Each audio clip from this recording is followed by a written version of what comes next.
Hinge? Yeah, Hinge, the dating app. I found it to be. There's also coffee over bagel. Coffee over bagel. It's coffee with a bagel or something like that. Yeah, my friend was telling me about that. Yeah, it's curated. They just give you 3 matches a day. Period. You check them out, you like them or not, and then you move on. It does the work for you. The thing I liked about Hinge was that you supply 3 facts. There's no profile. You don't feel like you kind of know this person ahead of time. And it was the one that worked out the best for me. Like I got the most matches. I hadn't heard of coffee in a bagel. We're live. Welcome to welcome to the dating show. I like that app. What is your favorite dating app out there in listener land? Spoiler alert. It's Hinge. I thought it was pretty well designed. Welcome, sidekicks and henchmen out there in the Geek Nation. You're watching the Spoiler Alert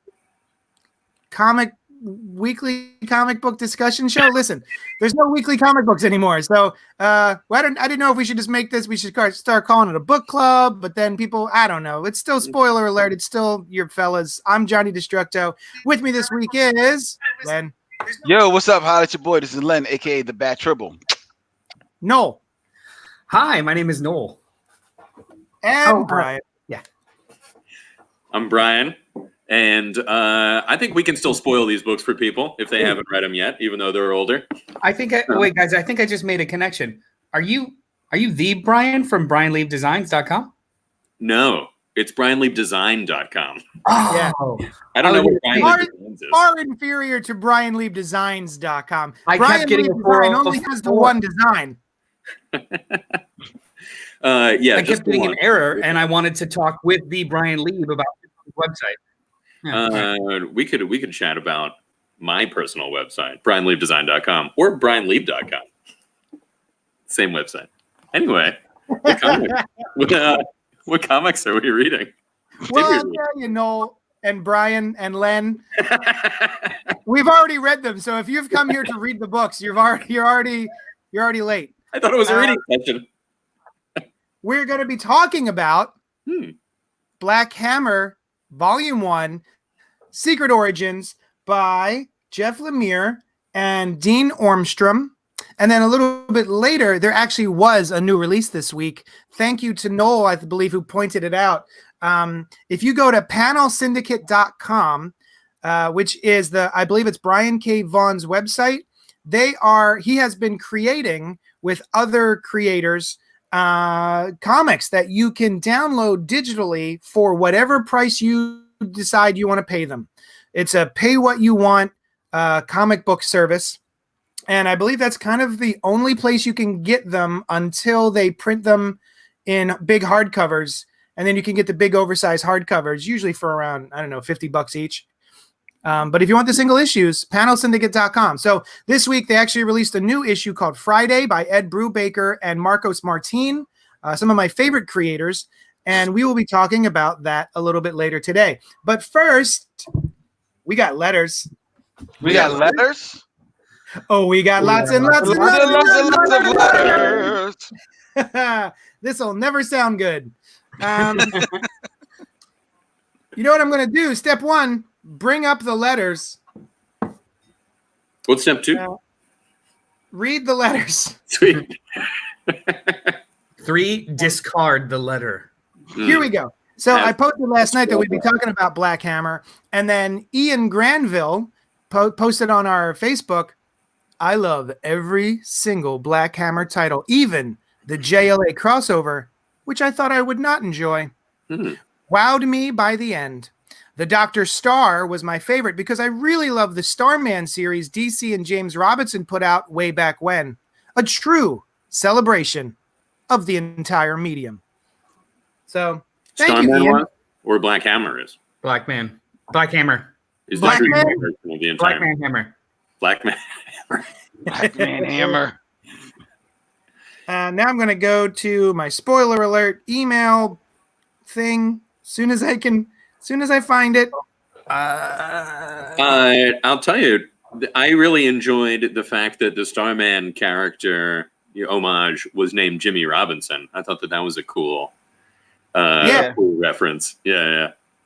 Well, there was some other. I wrote down another one. So basically, when we're introduced to the Swamp Thing character, the two dopes who go into the house that they're not supposed to are Len and Bernie, No. I'm the one that gets murdered.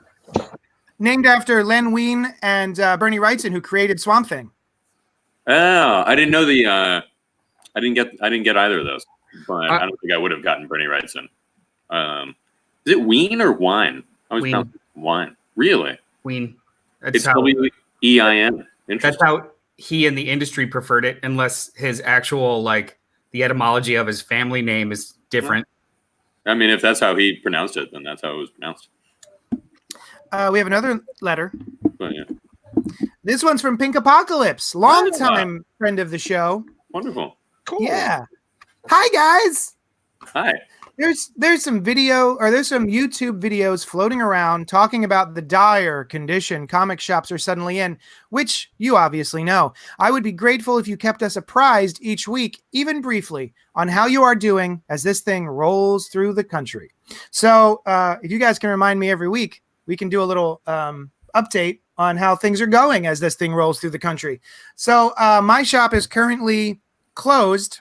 You know, non-essential businesses are not allowed to be open for shopping, but the workaround is we're able to do mail outs.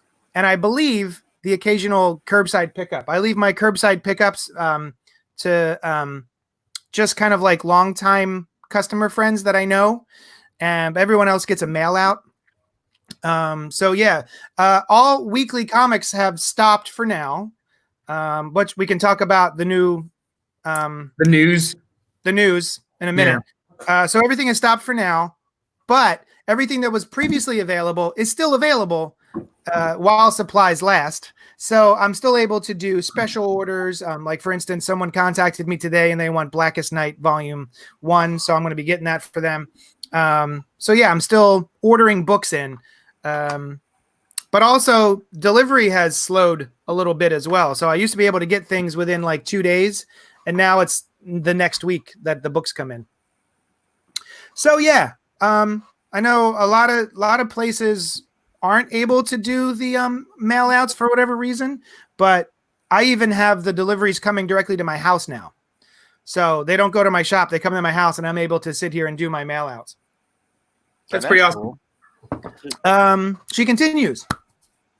I can't stand watching any of the videos at length because they are in full shrill conservative screech mode over this snowflake and safe space thing. So basically there's a new Warriors series starting up, which features not only the original team of the New Warriors, but also some new younger characters, newer Warriors, if you will. And one of them is named Snowflake, another one is named Safe Space, and that has a lot of people. The other one is Trailblazer. Trailblazer. The larger Latino girl with the backpack is Trailblazer. Yeah, she's got a magic backpack, and so there's a lot of people out there who are who get mad at things like that. So of course they are mad at it. But she continues, I can't bring myself to care about it. The effort feels like tone-deaf cringe. I'm an actual progressive socialist feminist, and one look at the characters made me want to barf a Technicolor rainbow. But whatever, I guess. Listen, my stance is now and always will be, I'll figure it out when I read the issue. I think one of the most annoying things about the internet is the tendency for people to see a thing that hasn't happened yet and then just get mad about it and then rant and rave and post. And I get it. You want clicks. You want people to click your video. So you go real angry and stuff about it. But for me, like if it's something I'm interested in, I'll try it out. And if I like it, great. If I don't like it, that's the end of it. I'm not going to hoot and holler on the internet about it. Same here. I agree. Yeah. That's kind of my big point though. Although, but you still have Warriors. You have some sort of reaction to this promo, like if you're interested or not, if it grabs you or not. Like, no, I honestly have I don't care. When the issue comes out, Yeah. We'll probably read it for the show, but at seeing that, I'm like, oh, the colors are kind of cool. She's got a magic backpack. All right. Yeah, and also, people are upset that they're called Snowflake and Safe Space, but I also understand taking a word that is meant as derogatory and wearing it as a badge of honor. So it's happened over history. So the fact that they're upset that this, oh no, they're called Snowflake and Safe Space, is like, yeah, they're doing it because that's what you call them. Yeah, to jump in, I kind of agree with almost all of you that when it was first announced and we saw it like all over the internet, like the character designs were just like, that's super bright. Okay, cool. And then they gave you the names and it was like, well, it's crazy on the nose, but fine. It's really not mine, or it's not necessarily for me. So that's totally cool.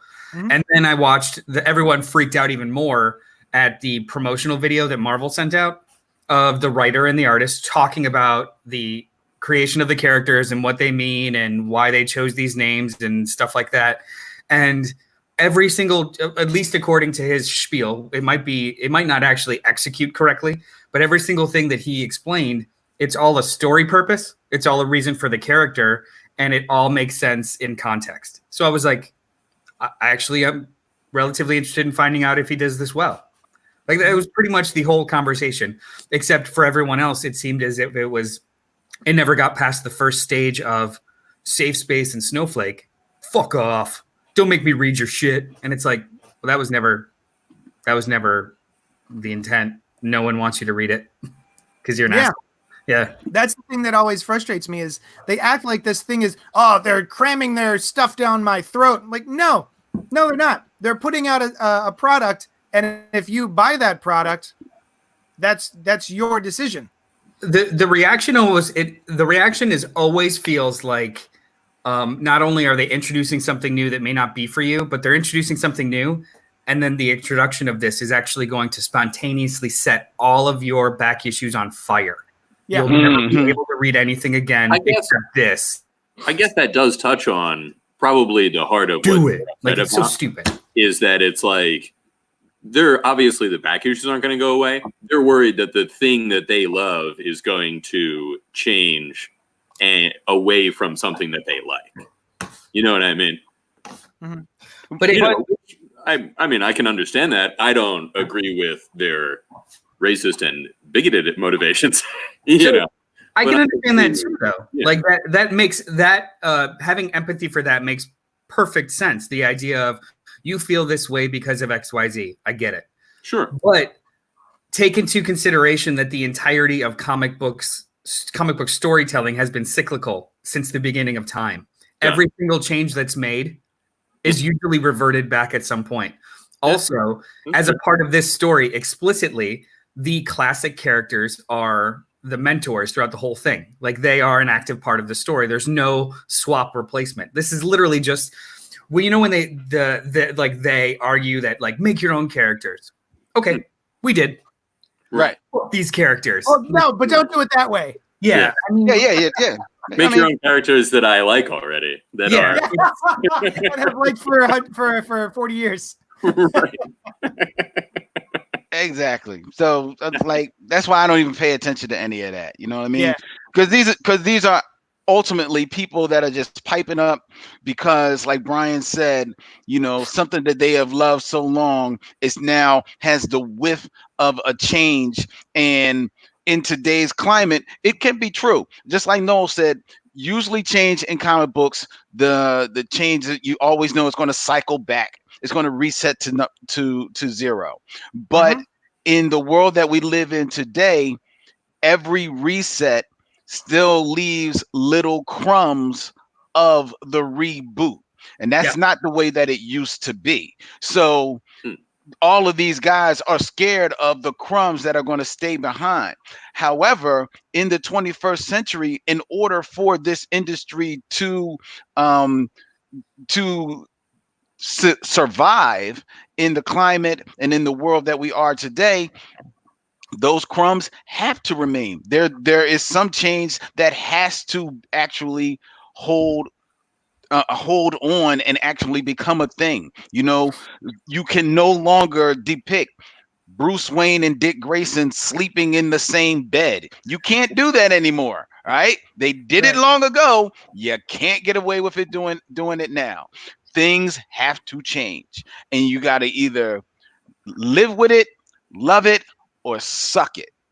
Yo, I would argue that those crumbs are actually what has become great about the reboots, right? Yes. Like that part of the cycle where things kind of start to go back to the way that most people like, but there are the things that are left over. Yeah. And I'm just talking about continuity stuff, not like any kind of representation or anything like that. Well, Miles Morales, Kamala Khan, all of these great characters that were shoved on us when you removed all of our legacy characters, but really just their stories were told and they were folded back into the greater like universes, and they are just as beloved now than and like, you get your reset. Like Peter Parker goes back to being Spider-Man, but now you also have Miles Morales, or like Hal Jordan goes back to being Green Lantern, but Kyle Rayner is around now.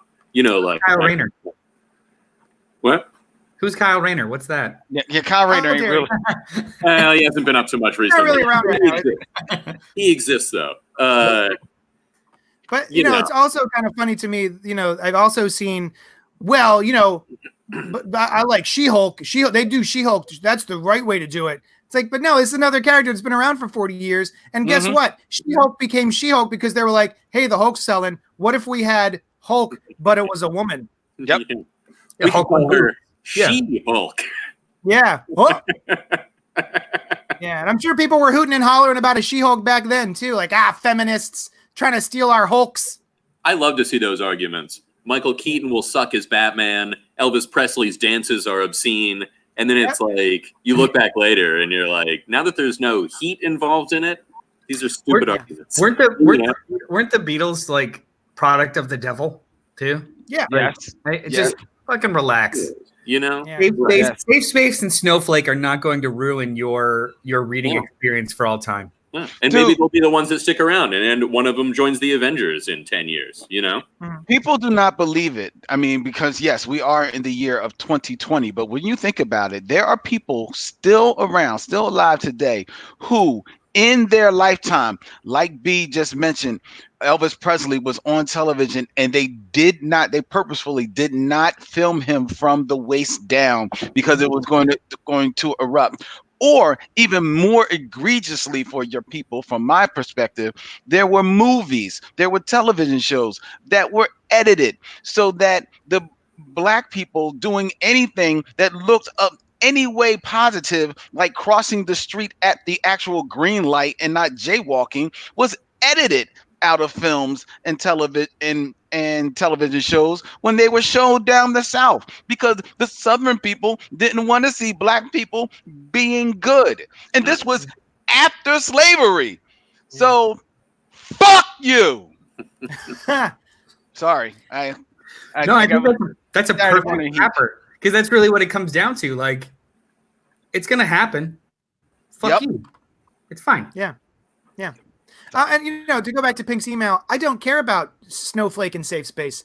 I may in the future, but I know literally nothing about them so far. So I'll check out the issue. If I enjoy it, great. I'll read more of it. If I don't enjoy it, I'll put it down, and that'll be the end of it. Dan Smith is a good writer too. So is he? I don't know. I don't even know who he is. He did. He's done a couple of things here and there for Marvel, but he most recently did the Loki miniseries that came out of War of the Realms, which was actually really cool. I heard it was good. He's done a good handful of stuff. He's a good writer. Yeah. She continues, I'm really looking forward to very likely getting back into comics with the return of my all-time favorites, Spider-Woman, a grown woman with a kid and a real financial problems. Sign me up. And in fact, I did sign her up. Pink is one of my subscribers now. Nice. I'm emailing her Spider-Woman books. Nice. That first issue was really fun. Yeah, it was fun. I liked it. Yeah. I don't think I've ever heard anyone say, I mean, I'm, good on you. I just don't think I've ever heard anyone say that Spider-Woman was their all-time favorite hero. So I would be curious as to where and when and why did Spider-Woman click with her? Yeah. Yeah, actually, that's a great idea. Pink, write us in and let us know. Tell us about your love of Spider-Woman. I want to hear more about it. I got to say, I don't remember who was writing it at the time, but when she got that new costume several years ago and then had a miniseries, and then she got pregnant, and there was a miniseries about her being pregnant, still having to try and fight crime. So she I thought it was cool. Get her buddy to help her out. It was like kind of fun, and it felt a little bit like Superior Foes of Spider-Man. So there was some fun action stuff happening, but also a bit of humor to it. And I really like that. Yeah, wasn't the designer, the artist, either like a Marcos Martin or a Javier Peludo type? Something like that, yeah. Was it Javier Rodriguez or Peludo, or it was one of those guys. One of the three that have that very like 50s classic style. Yeah, I remember that. It was fly. Cool. Max Mancini wrote in. Oh. Hey gang, Max, aka the worthiest of tribbles, here to thank you for introducing me to TKO Comics. I listened to your episode dedicated to their books and decided to order a few through their website. Your episode, combined with how they are one of the publishing companies helping comic shops by donating 50% to a shop of your choosing, made this a no-brainer. While I wait for the kids to be while I wait for these books to be delivered, I have read 4 Kids Walk Into a Bank and We Can Never Go Home from Black Mask Studios, which I enjoyed quite a bit. Have you read these? If so, what did you think? I find myself inspired by independent comic publishers supporting brick and mortar shops. I would love to see something similar from the big two, meaning Marvel and DC. I have also refamiliarized myself with some classic X-Men and Spider-Man cartoons thanks to Disney+. The 2-part crossover is fun. Spider-Man thinks mutants are gross. What have you guys read in your extra time? Have you binged anything lately? Or is there something you have always wanted to dive into and plan to now? I find the books/shows that I have always wanted to read/watch are never what I actually pick up when I have the time. Anyway, thank you all for continuing on in these trying times and giving us something to look forward to. Stay safe, Max Mancini. Thank you, Max. What a great email. All right, so let's go. A TKO.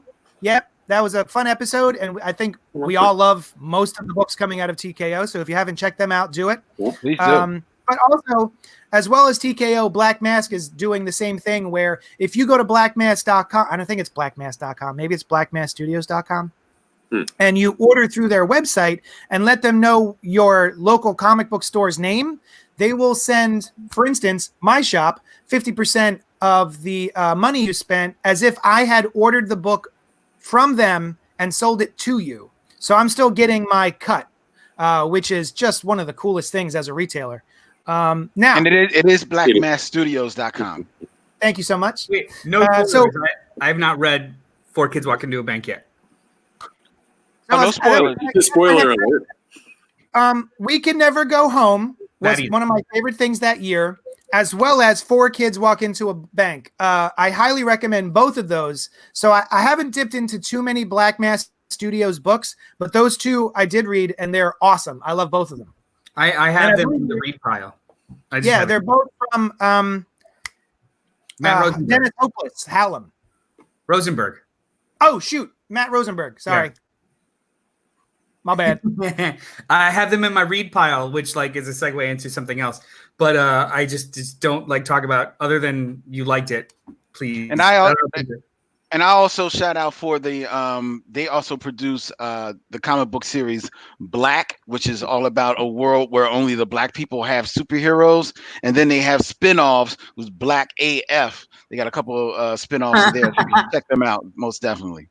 Yeah, I read the first volume of Black, and I like that a lot. I haven't gotten into Black AF. You gotta check it out. It's good stuff. I don't know why. I mean, Noel already, or no, you dropped the F-bomb earlier. You already. Yeah, I dropped a huge F-bomb. That's true. Wait, what F-bomb?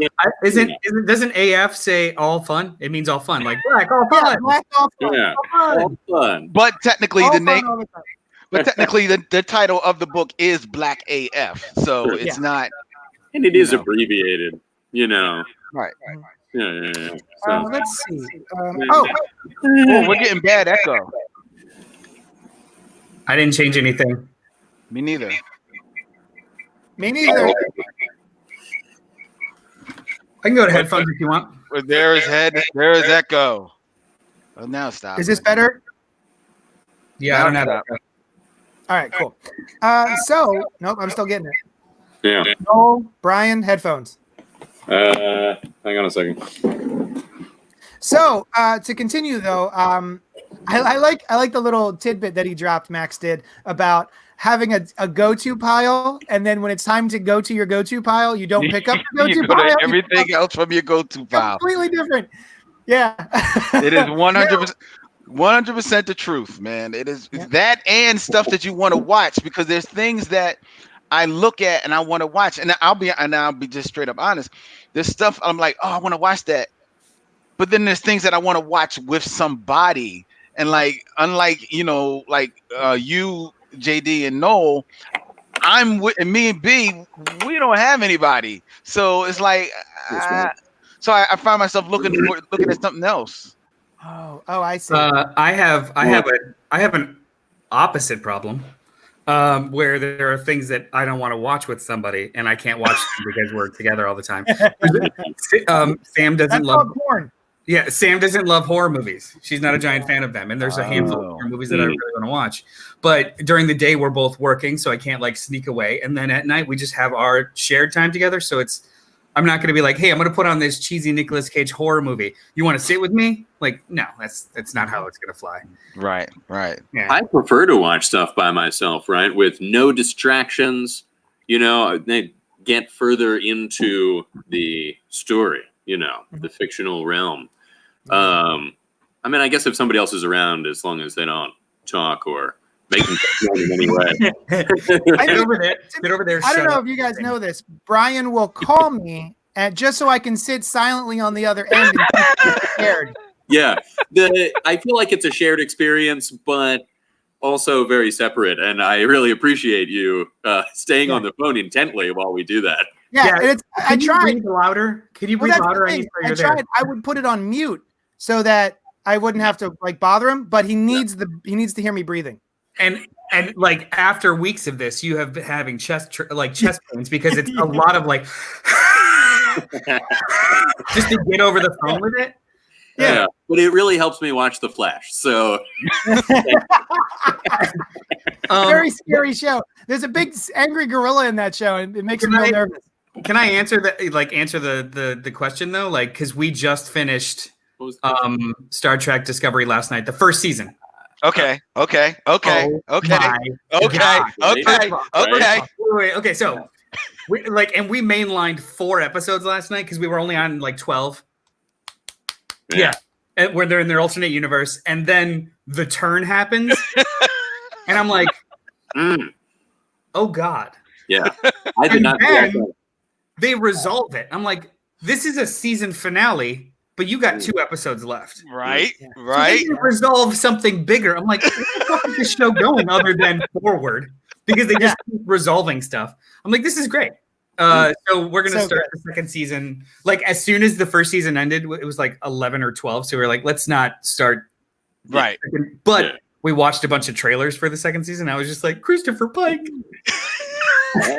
I got super excited when they were like, we're being hailed by Captain Christopher Pike. Before they said Enterprise, I was like, do you know who that is? Do you know it? And she's like, no. I'm like, he was before Kirk, and Spock is his first. It's a thing. It's cool. You'll like it. He's such an interesting, not about what they do in the show, but he's such an interesting canvas for them to have a character who is like so storied in Star Trek, but there's so little about him. They've never done anything with him other than like Bruce Greenwood in the J.J. Abrams movies. Right. Well, and then in the original series, like 2 episodes. He was in the original pilot, and then they didn't air that, but they cut it together to form the parts a different episode. I don't want to tell you because it's a spoiler. Yeah. It's so cool. Okay. Yeah. Oh my gosh, Star Trek Discovery.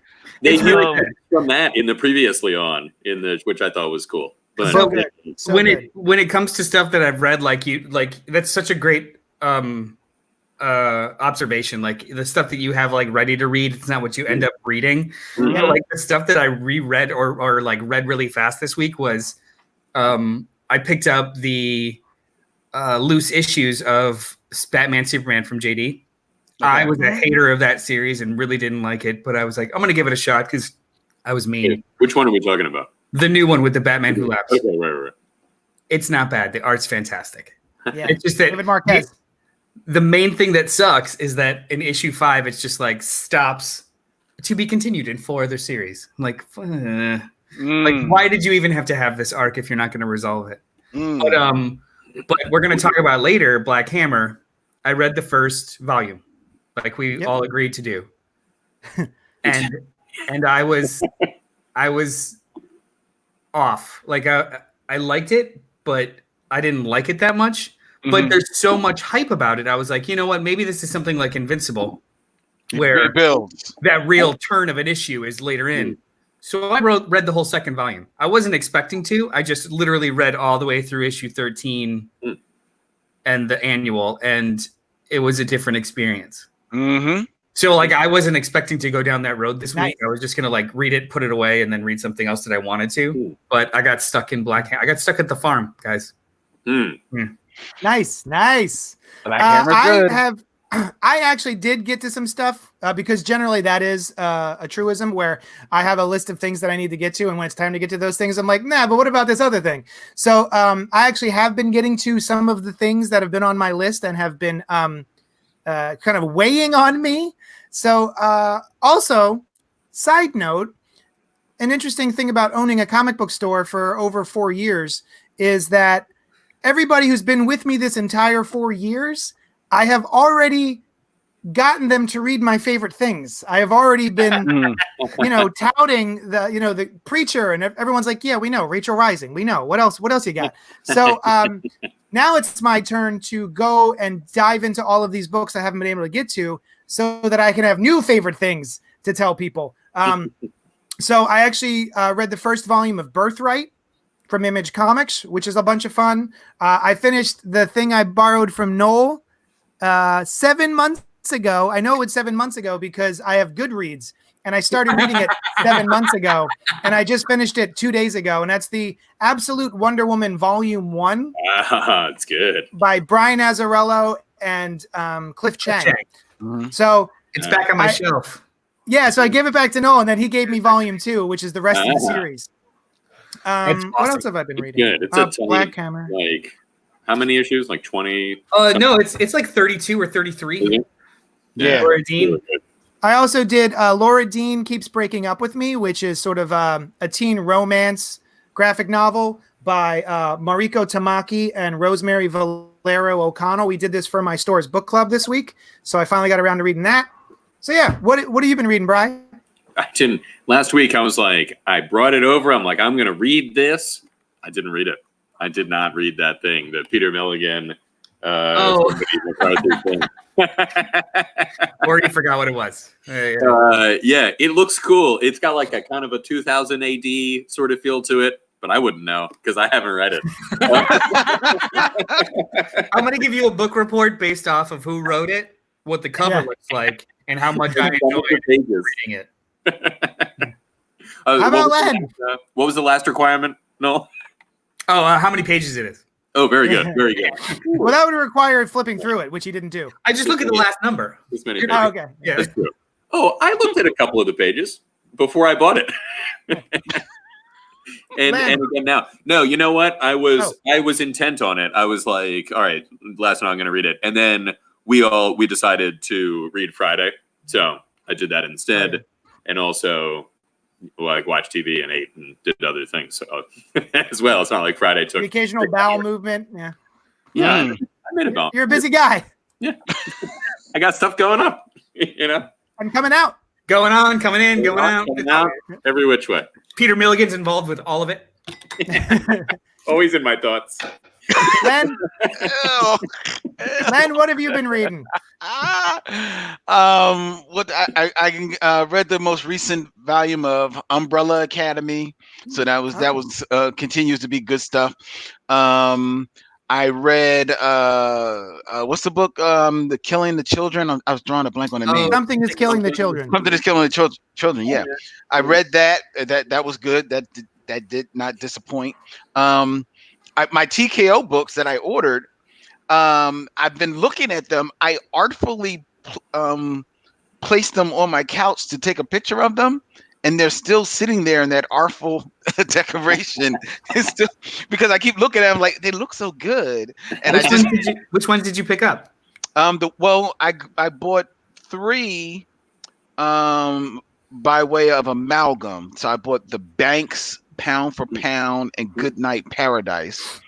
And then I have two others that I'm waiting to get by way of the Hero Complex, which is which one was it? The one with the space station? Sentient. Oh, Sentient. And Dr. whatchamacallit. Here's some Dr. Fang. That was one I was hoping for. Dr. Fang. So I'm still waiting for those two to come. Sweet. So once I get them all 5, then I'll start reading them. Let me know how Goodnight Paradise is. Yeah, I'm curious as well. Go ahead, Jay. Len, did you get the trade paperbacks or the book sets? I got the paperbacks. Okay, cool. I got the trade paperbacks. Yeah, I'm not set up, and will never be set up for floppies again. So no, I don't need the book set. Well, I mean, they come in a box. But y'all said the boxes weren't really They're that great well now. constructed. So they were like for phase 1, they were like a pizza box, but for phase 2, that's a slipcase. Okay. Yeah. Well, it's fine. I don't need like the things in like different. I'm good with just the trade. So that's what I got, the trades. And then for my birthday. For my birthday, two of my dearest friends, hey, look at them. They're right there. JD and Noel got me Marvel's The History of the Marvel Universe. Let's see it. Huge treasure. Well, it's in the other room. I don't want to leave the camera. You motherfucker. Well, I'm sorry, dog. Well, here's the thing, though. Here's the weird thing. You're going to be mad at me, Noel. You are. There it is. Go. There it is. I'll go get mine because it's beautiful. Yeah, because that's not the cover I have. That's not the cover I have. That's I got it. I gotta wait for Noel to come back. I gotta wait for Noel because he's gonna be mad. He's gonna be mad. That's the copy I have, the Treasury edition. It's a lovely cover. It's a fantastic book. I started reading it. It's very cool. The whole idea of Galactus telling Franklin Richards the story of the Marvel Universe. It's pretty dope. The layout design is dope. But it smells, marvelly. It smells marvelous. But as I was reading it, I said, you know what? I feel like I've read this before. And I said, well, wait a minute. Well, no, but not that. I said, I feel like I've read something like this before, but it was for DC. And I was like, what was it?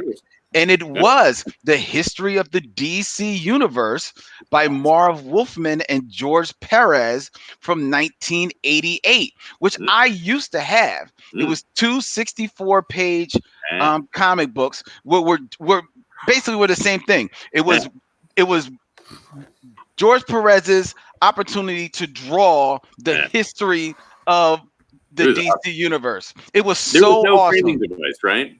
There was Harbinger Harbinger had the Franklin Richards role. Do you remember? Yeah, it was Harbinger. Harbinger was basically, she was the narrator of the history of the DC Universe. Oh, okay. And I said, oh man, I remember that book. So I stopped reading the history of the Marvel Universe, went on a deep dive for the Legends of the DC Universe, because I remember I used to have the book, but they got water damage when I had flooding in my house years ago. So I said, oh my God, I can pick up the trade. So I bought the trade because it's been out of print for for forever. I bought the trade. Yeah, I'm looking it up now. How much was that trade, Glenn? Well, I'm hoping this is real because I got it for $12.99, and then I'm spending $10 extra for it to be shipped directly here, so I get it by next Wednesday. Nice. So it openly came up to like about $23. I'm like, for $23, I'll spend it. for that. Wow. And I got the trade paperback I want that. that has the Alex Ross cover. Oh damn. On it. Oh yeah. Oh yeah. Because the hardback has the cover is by Bill Sienkiewicz, which is pretty dope too. Ooh. But I couldn't find a really good copy of that, so I've got the trade. So now I shelved the Marvel Universe until I get the DC Universe, so I can read them and compare them both. The issues are on eBay for not that much, like $7-8. Yeah, oh my god, I want it. Yeah, but I don't want the two individual. I mean, they're great. Yeah. But I want it all That's together. Cool. Yeah, a collected edition of, because that was also from a time when there were not that many. Collected editions were just getting started. Not only that, but this was right around, because it was 1988. This was right around the time when they were like that premiere printing was still in vogue. As a matter of fact, it was like they would call it. I think they had just like started calling it premiere printing before then. Everybody was calling it, it's getting that Dark Knight format. You know what I mean? But then all of a sudden they realized, no, this is premiere. They had to put a name on it. And it was gorgeous, George Perez. I mean, this is peak Perez. So it's 2002. No, that's probably the reissue, because the book wasn't. Right, because it's got an Alex Ross cover, so it's got to be more recent than the 80s. Yeah. Oh, yeah. All right. So that trade, but the book came out in '88. Yeah. I can't wait to hear about it. I may actually order myself a copy when you report back. Noel's already on it. I'm asking the seller about condition.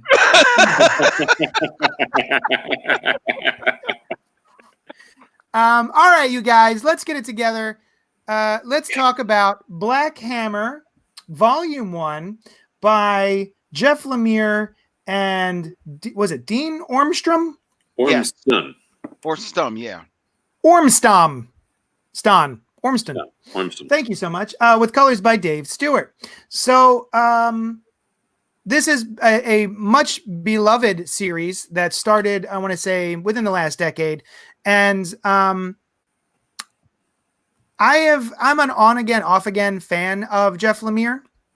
I think some of his stuff is a little morose, a little melancholic for me. I'm thinking about Essex County, which is, it's a great graphic novel, but it's not really my jam.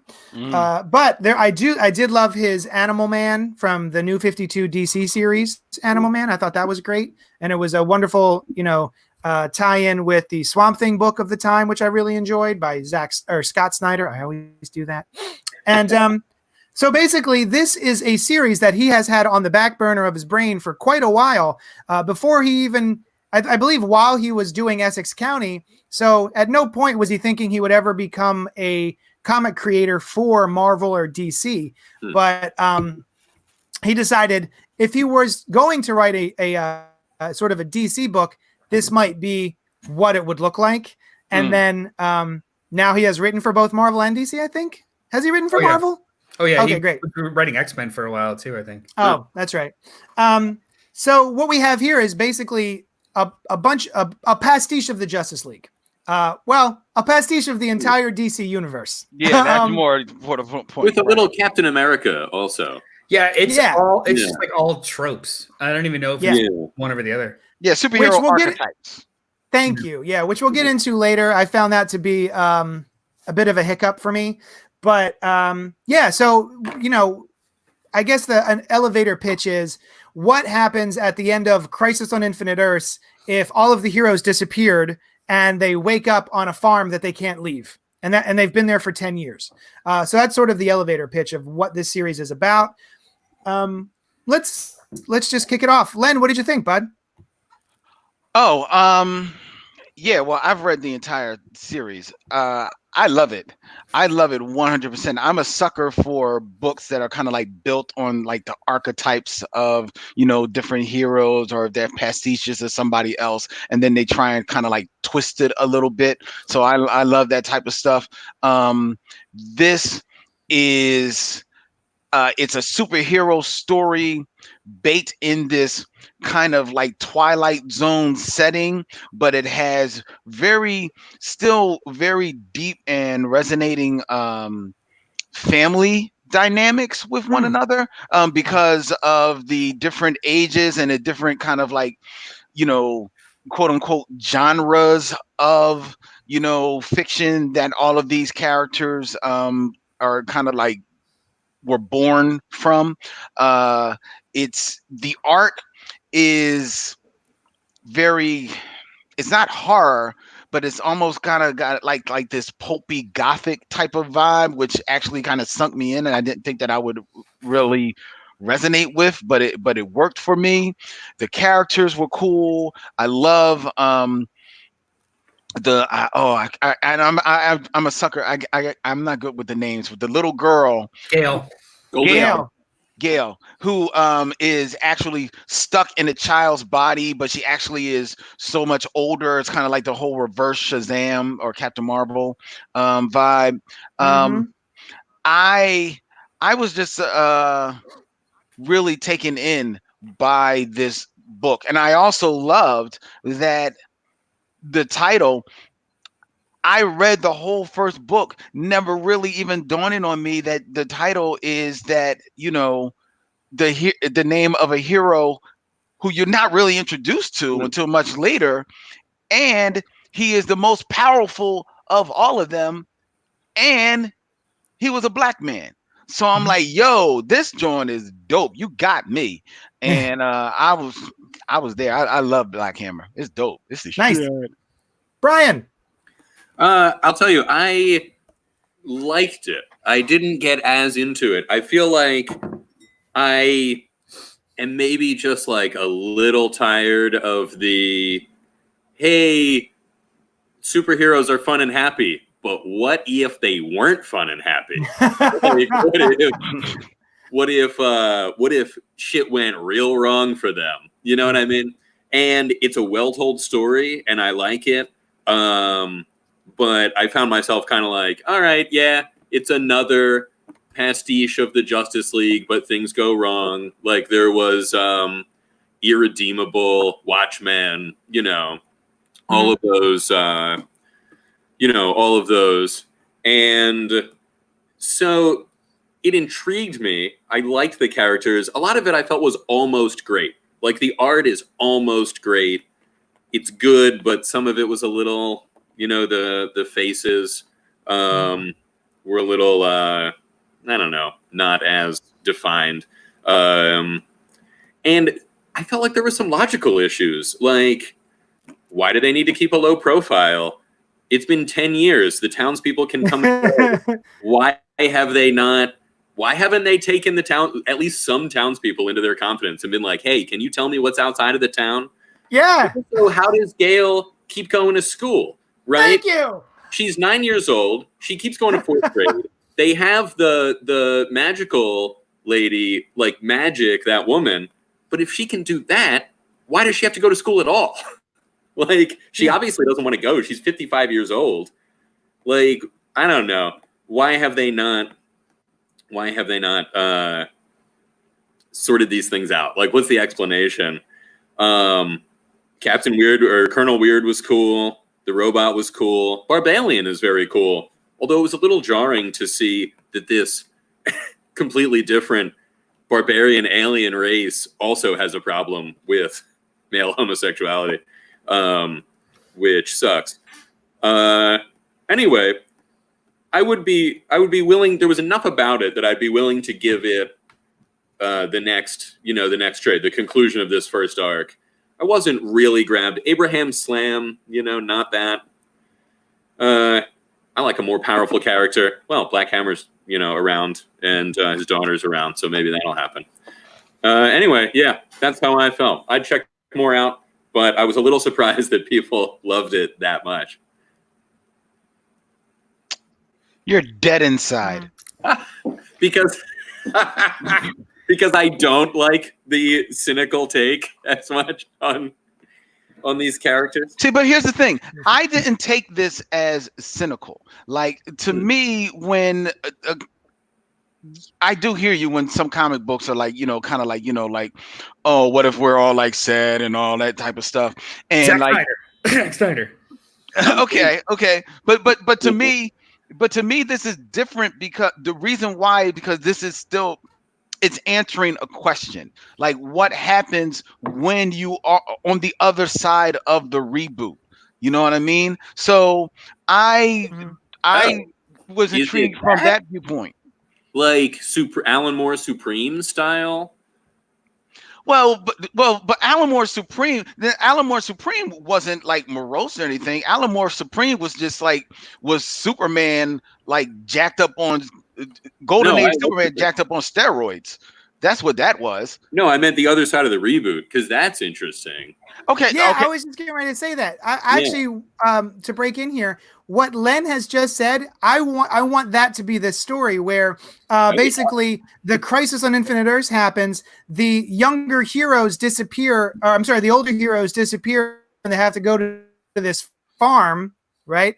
And then in their universe, all of a sudden there are younger heroes who are just like them, but they're like slightly different because they've been rebooted. And so not only do they have to deal with the fact that they've been put out to pasture, but now there's younger versions of them running around, maybe even being slightly more violent or something like that. If you're making a commentary about, the different comic book eras, I think that would be great. Brian, the thing you were saying about the little girl, Gail, going to school, I'm like, how do they not know she's been in the 4th grade for 10 years? Right.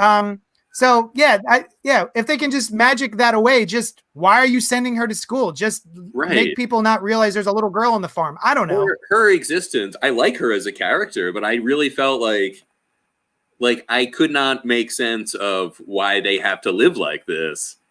And yeah, it's just the writer Jeff Lemire wanted her to get in trouble at school. Like, oh, isn't this crazy? She smokes and says fuck at grade school. Isn't that crazy? But like, there's no reason for her to be there. Right. Yeah, but I mean, all that being said, Len, I did like, there was something I liked about it. It's, I've seen other pastiches that grabbed me more, but like, I like the art style, I like the homage style, and I mean, I'd check out. I'm curious to see what the next volume is like, and that could, I think you said it gets going, right? It does. It does. Okay. So yeah, maybe we'll check it out on another spoiler. No, what did you think? I had a couple of the same concerns as Brian and you. The idea, like, I did have trouble getting over her being in school for 10 years. If she was in school for 10 years, maybe they just put her in that year because they found out that she was a minor or 9 or something. But there was something about these first six issues that it was just like fine. It was a lot of really great ideas that aren't taken anywhere yet. But like Brian said, I was actually kind of into the idea, so I decided to keep reading. And the experience on the back half of these first 13 issues is completely different than the first half. To me, that's a bit of it's not a failure, but it's a bit of a downside to how the way Jeff Lemire constructs the story. If I were to ever give this to somebody, I would have them ingest it as the first 13 as opposed to the first 6, because the first 6 is literally just an introduction of a bunch of ideas and they go nowhere, which leaves space for all of that. It leaves air for all of the to get sucked out by all of the ideas that, like, I'm really tired of this analogy, I'm really tired of this pastiche, I'm really tired of this. Like, by the time we get to, I think, like issue 5 or I think 5, where you're learning more about Black Hammer and his thing, and how he's kind of a mash between Thor and the New Gods, so like the different pantheons. And then when you go and meet like the Light Riders, by the time they started introducing those characters really quickly with their names and how they looked, I was over it. I was actually over the fact that, like, yeah, I get it. That's Mr. Miracle, the Escaper. Great. It's Big Barda, but it's not. Like, I get it. Like, that was actually starting to bug me.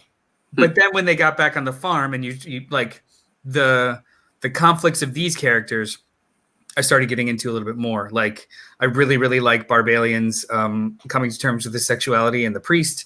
I really, really like even though I don't understand why Gail is in school, just like you guys. I really, really like her just being an asshole. The issue of Dragonfly, Madam Dragonfly, Lady Dragonfly, her EC Swamp Thing style issue was a fucking game changer. That was like the best issue of the whole first 6. Agreed. And as I decided to keep reading, it's issue 7, I think it is, where something happens on the farm that it feels like a game changer and you want to keep going. That shouldn't happen in the second trade, I think, if you want to especially hook people. There's something happens between the main core characters, not just a flashback or a new mystery. It's like something aggressive happens and you're like, oh, okay. Like, I really wish this would have happened a lot sooner. So I was hooked sooner, as opposed to just kind of going down memory lane with a writer. Right. See, I thought this was that. I thought this was the whole kind of first story. And I felt like you did. Like, I was just a little disappointed at the end. I was like, oh, that was it? Yeah, there's some stuff that's explored in the back half that makes the first half so much worth reading that I'm shocked it's separated that way, or it's not seeded earlier. He has a lot of patience. His audience has a lot of patience with him, and he has a lot of patience with his story. That's great. But when you chunk it up into issues like this, and in this situation, the issues themselves feel like single issues. They feel like their own slices of story, right? Yeah, that's true. Which is great. It's written for issues, and it should be, because it's. I think everybody take a drink every time we say pastiche. You say I'm drunk. Because the way that it's written, it's supposed to feel like that, and it does. That's incredibly successful. But the spine of it is this ongoing story on the farm, and it's, of all the aspects of this story, it's given the shortest shrift up until like the very end of 6 and then on. So if I was going to give this to somebody, I'd say, like, hey, read the first 12, because the first 6 don't really give you a good picture other than plot. Yeah. Okay. So what about you, JD? Yeah. What about that? Noel had said it took him a while, and it started to get grating, all of these pastiche. And I'll right off the bat, I was already like, oh, here we go. I was already annoyed because I can only take so much of that. And there's been so many books that are just that. What if the Justice League, this happened, but we can't use the actual Justice League. So this is the Uberman instead of the Superman. It's like, oh, all right, fine. And I don't think there's enough differences here. Like, there's certain versions of these things where enough has changed and enough is different from the actual character it's based on that it feels like its own character. This almost feels, for the most part, literally just, we couldn't use this character, so we changed the name. Everything else is so specific to the original character that it got a little frustrating pretty quickly for me. I would agree that my favorite issue is the one with, but of course that's my jam, right? The sort of House of Mystery, Vertigo comics. What is her name? Madam Butterfly. Dragonfly.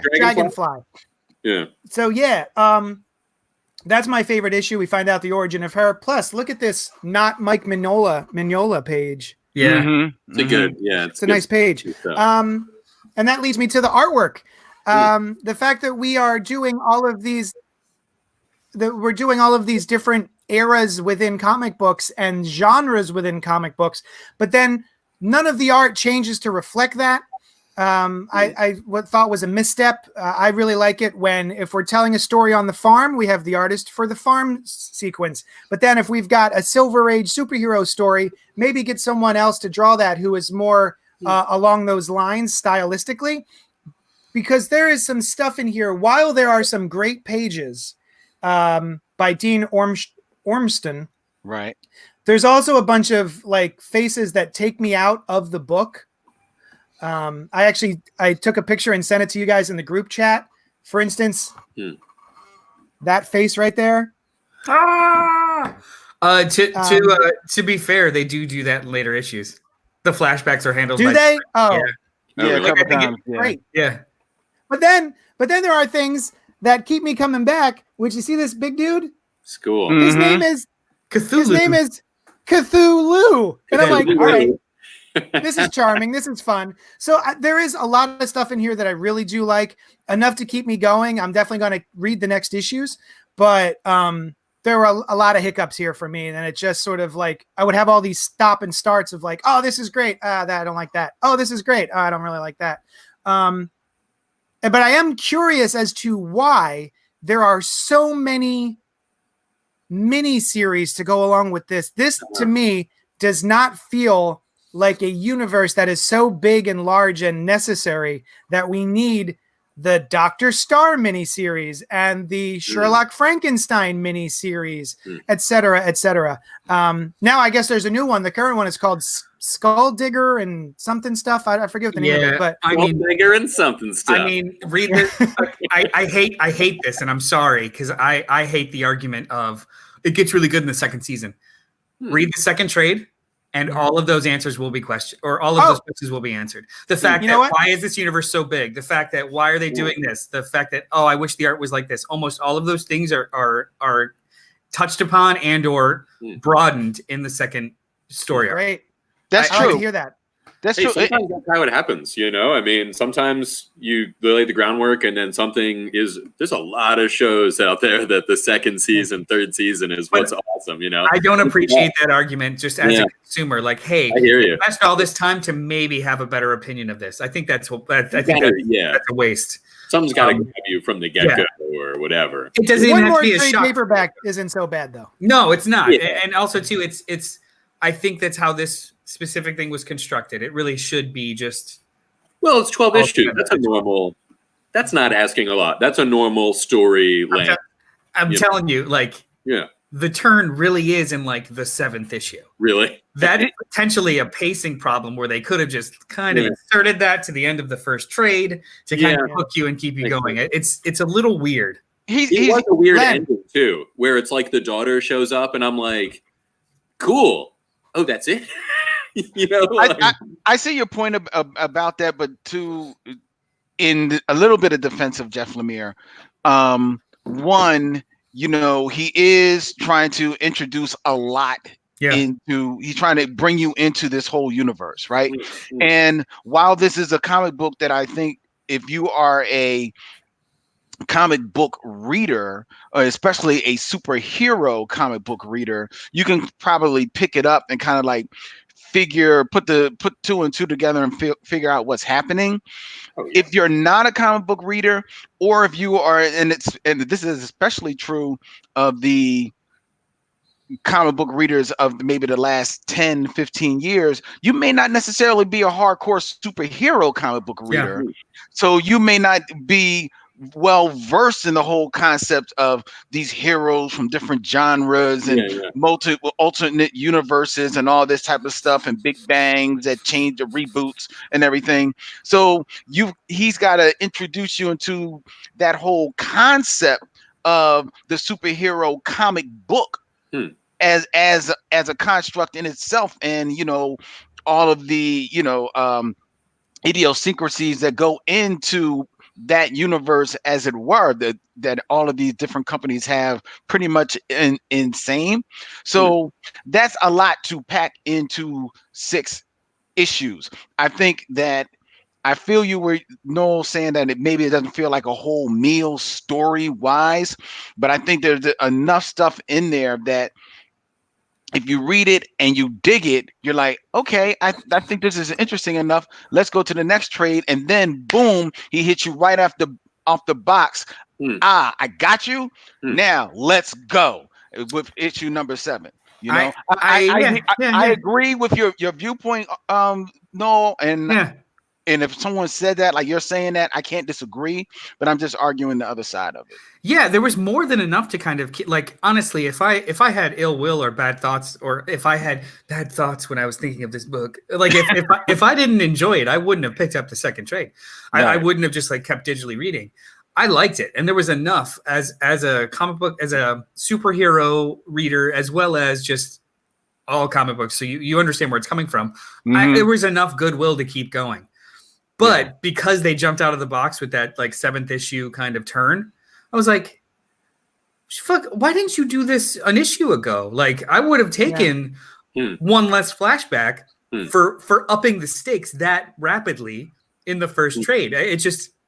It actually makes me think of, it made me think of all the other Jeff Lemire series that I didn't stick onto because the way that they were paced. Like Sweet Tooth, I never finished because after that first trade, it was just like, I get it. This is your world. You got to give me something other than mutants traveling the land. Animal Man I fell off of and I plan on getting back into because of it was coming out at a different pace as Swamp Thing, and they were just paced differently, and it was much more like that's his style. Like he writes for he's famous for his original graphic novels, his full stories. So when you're doing issues, which he's arguably so much better at now because he does exclusively a lot of these like issues that over OGNs. It needed to bring it in faster for me. But there was still enough to keep going because I wanted to see what was going on. For me, the strength was on the farm. These aged or worn out heroes on the farm trying and what the mystery is. Every time it delved into another flashback, I was like, cool. Yeah, I guess that's cool. It didn't like if that was this whole thing, then I wouldn't have appreciated it as much. Yeah, I think Oh, sorry, Jenny. Oh, I found the feel of it to be like you're saying, like it grabbed you and it cooked you in. Like that for me would be what got me to read the second. Like he's a good atmospheric writer, Jeff Lemire. Like he sets up a cool feeling in his books. You know. What were you going to say, Jenny? Oh, I don't remember. All right. No, I enjoyed the flashbacks as well. I like the stuff on the farm, but the flashbacks were fun too. I just wish there was. All right, he does something a couple of times to turn the pastiche on its head. Oh yeah, pastiche. My bad. Damn it. So you know, I really like the way we deal with Gale and some of the weird things it sets up. Like I like that she's sort of a reverse Shazam where she's now a 55-year-old woman, and when she says the magic word, she doesn't turn into a superpowered like adult. She turns into a superpowered kid. Yeah. Which I also like the interesting. He delves into that a little further, which is. At one point, I kind of hated it, but now that I'm older and my bones hurt, I like turning back into a 10-year-old girl because I feel like the vigor of life and I feel rejuvenated and all this stuff. And it kind of sucks to turn myself back into regular Gale because my arthritis sucks, which I think that's really interesting. And then, what was the other one? There was another character that I was like, oh, that's kind of cool. Go back to Gale though. Oh, you broke up for me. Man, being a 55-year-old woman in love with a grown man. Yeah. And then the awkwardness of that, of like, Barbalian is trying to tell her about how he's coming to terms with his sexuality and he sort of has a crush on this priest and all this other stuff. And he's talking around kind of what, the person he's actually referring to. And she misinterprets that as, oh, you're in love with me. And to be like, well, no, you're a child, but bitch, I'm not, I'm 55. Right. But you're in the body of a child. So it brings up interesting conversations with regard to that particular character. I think that's really interesting. Although if they were just open about it, like they have superpowers, they can prove that there's weird stuff going on. If they were just open about it, I mean, they could just be like, yeah, I look this way, but I'm 55. I'm a 55-year-old. When we're talking about, so when you start a lie and then live a lie and continue as such, the simple telling the truth because I have powers is not necessarily a very good argument to make. Also, too, we're talking about 50 plus years of learned behavior, and now they're in a prison. So it's like I get that part. It's the logistical things that I do have nitpicks with, like why is this 9-year-old in school for 10 years? Or how does Abraham that's a thing. When Abraham Slam, he has his Captain America but no serum moment. He was. I thought of that too. He was also nearsighted. What happened there? Yeah. Is he wearing contacts? Like he's not. You know what I mean? Yeah, I remember thinking that too. Here's the list of reasons that none of the armed forces will take you. Right. And so along comes this guy who's like, let's work out. And all of a sudden he's a superhero because they worked out. It was months later, not like 10 years later. So the stuff with Gale, I will say that also, like the trials and tribulations of her love life continue into the second volume that are much more interesting and add context to her huge freak out, which was a much better interesting story. Again, read the whole first volume. If you're ever going to pick this up, read the whole first volume. It is very interesting. The complexities of it are interesting, JD. I was just raising sort of a philosophical point. Like, that was a heartbreaking scene. I understand why they can't. There's a lot of learned behavior and all that stuff. Oh, no, I'm talking about them not telling the town, them not doing things easier. That's what I was referring to. I guess maybe they wouldn't have just told them right away because they were still used to holding. That was my thing. I was like, well, you showed up in this strange town. Why didn't you? Oh, well, I mean, I also get that because you just showed up. You don't know how long you're going to be there. But after the 10-year mark, I go, all right, guys, it's time to let the town in on your secret. Right. There's all these sort of silly back and forth of like, I don't want my girlfriend to come visit my family because they're weird. And it's like, like the robot guy can never go out in the town. That's a robot. Yeah, like, just be like, hey guys, we're the super team that disappeared. Yeah. It gets. Keep reading. Yeah. So I'm going to say, keep reading. Yeah. I really thought when I got finished with this, I was like, did we accidentally read the wrong? Because it's called Secret Origins, and that is traditionally a thing that you call something after, like not necessarily the first volume. I thought, like volume 5. Read this, one of the side stories that's their origins. Yeah. Also, one of my favorite bits, Randall Weird, what's his name? Dr. Weird or Colonel Weird? Oh, it's a great issue. Yeah, that was the Odyssey of Randall Weird, where he tries to have his girlfriend or wife come through into the Parazone. Man, the art on that, brutal. Yeah. That's rough. That shit is my jam. As the horror stuff is yours, JD, and I really liked that. The Colonel Weird issue. That was really good. Brian, do you know who he is a pastiche of? Yeah. I was going to say Adam Strange. I would assume, or just a general 50s adventurer character. I think it's Adam. But I feel like the robot companion, there's a specific one. Is there? I believe he is a pastiche of Captain Comet. Very similar. Oh. I could see that. Huh. I don't know much about Captain Comet. Anyway. I mean, he doesn't have any powers or anything, right? As his Right. Exactly. He's just an adventurer. Captain Comet did have powers, though. Did he? I thought he just had his stupid gun and a dumb-looking ship.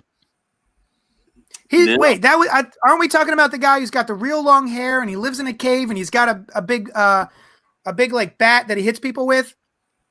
No, that's Captain Caveman. Sorry. He's really hairy. He's got no face. It's just got a nose under like a sheet of hair. That's him. Yeah, that's him. I mean, first of all, no, not at all.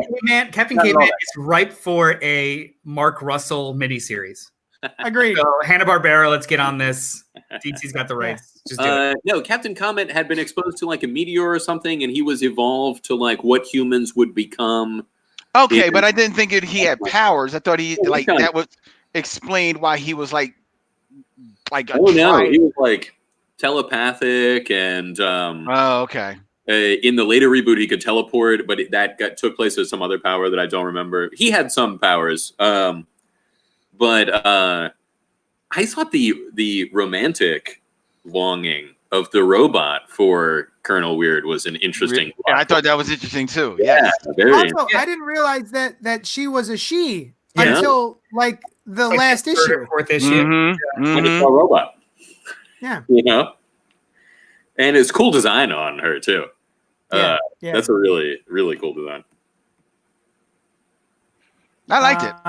You know, I feel like we've sort of been ragging on it, and it makes it sound like I didn't enjoy it as much as I did. I just was like of two minds about it. You know what I mean? If I only had the first 6 issues and was not discussing it with you guys, I probably would have stopped, and then with the intent of like, I'll read it. I'll read the rest later. And never doing it.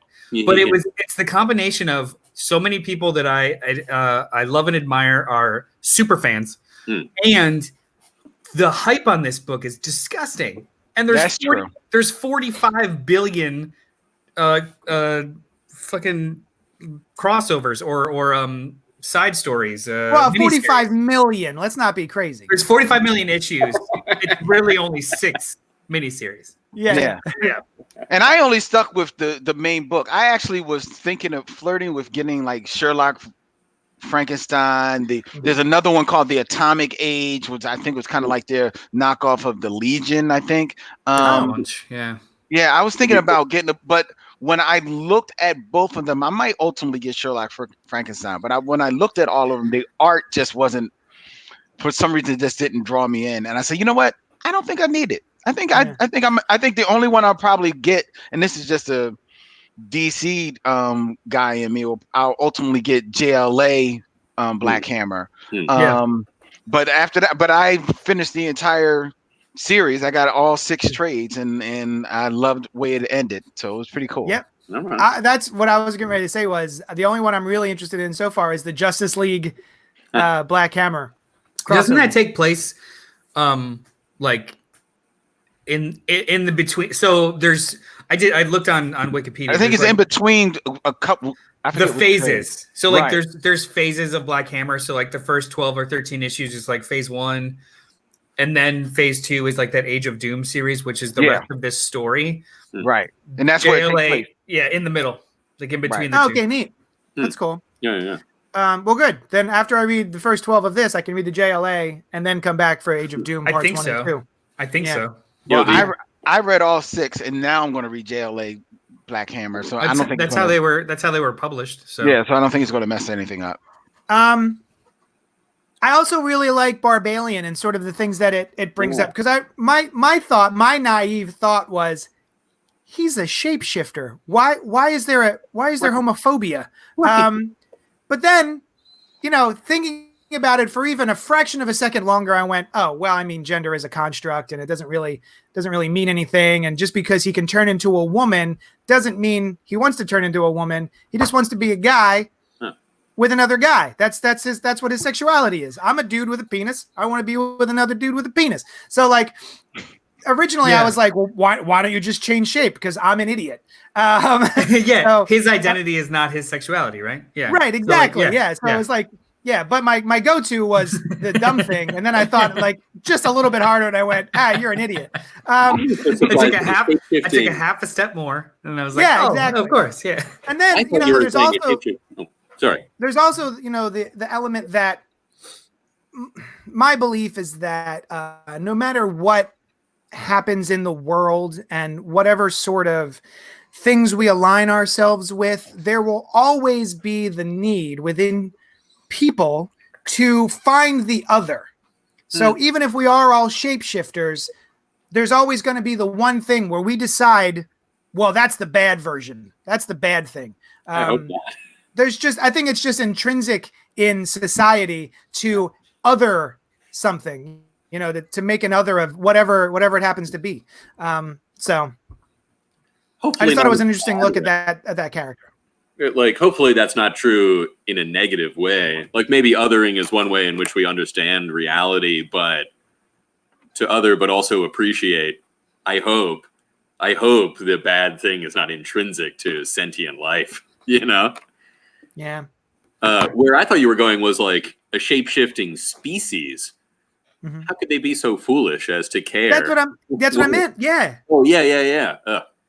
Yeah, but that led me to go, well, doesn't matter what your species is or what its capabilities are, there will be the need to find someone who does something specific that we go, no, well, that's bad. That's the bad version of what we do.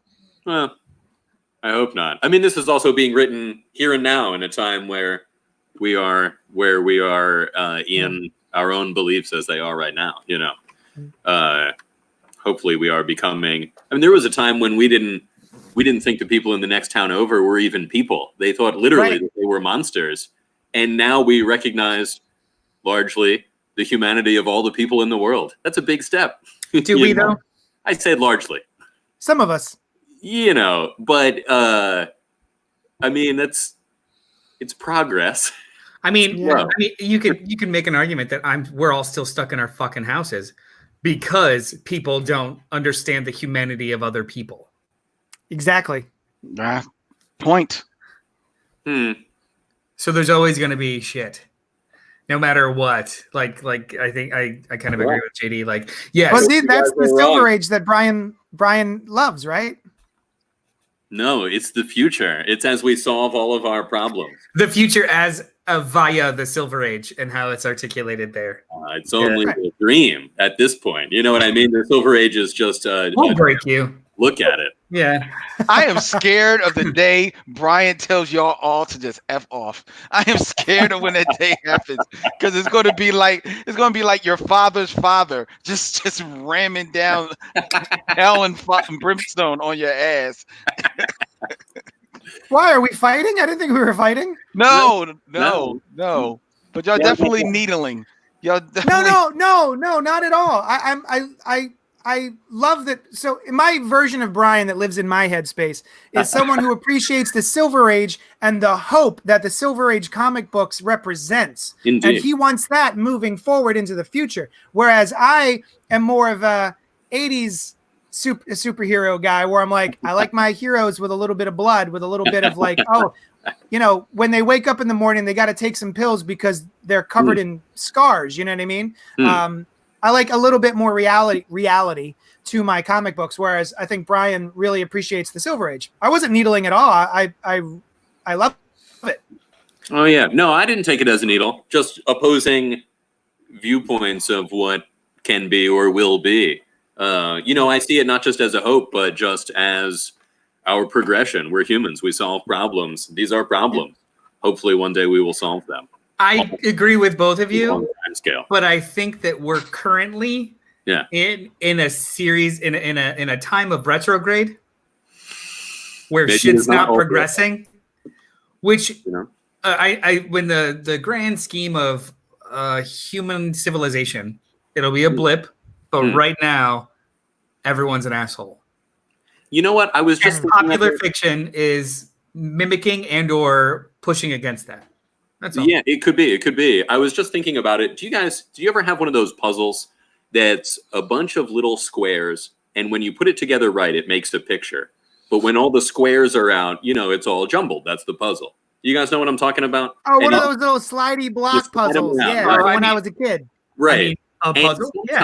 Sometimes you get almost to the picture, but you got like a few out of place. And you really end up having to unscramble it almost the whole way before you succeed, you know, before you get to the picture.